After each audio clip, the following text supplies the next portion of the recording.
Testowałem już kiedyś burger roślinny i doszedłem do takiego piorunującego wniosku, że ani w wyglądzie, ani w smaku, ani w zapachu nie przypominał mięsa. Ale on też nie miał nic takiego na celu. Burger next level. Z białka z soi i pszenicy. 100% kompensacji CO2. Klimatycznie neutralny, czyli nasza ukochana jedyna matka ziemia może mi być wdzięczna za taki zakup. 2 takie kotlety o łącznej masie 227 gram kosztowały, o ile się nie mylę, 10 zł. Moją uwagę zwróciło to, że wygląda to bliźniaczo podobnie do mięsa. Posłużę się tu bagnetem moim francuskim.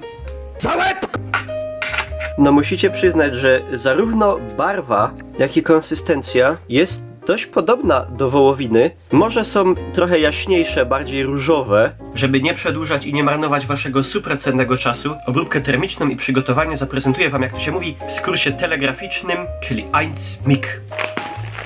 Konfederacja z Solidarną Polską.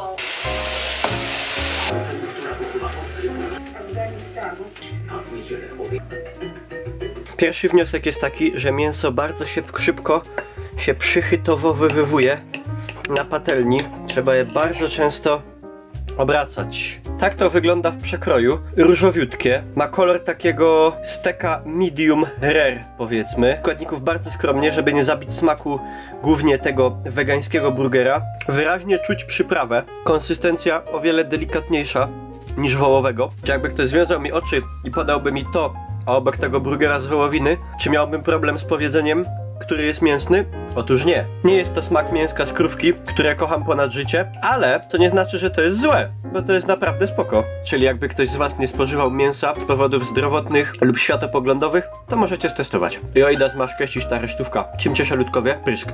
By dopiero strzelą zaklął Antek Szrela i jutro będzie kartka. Że jest chorobrela, siupa, siupa, siup, siup.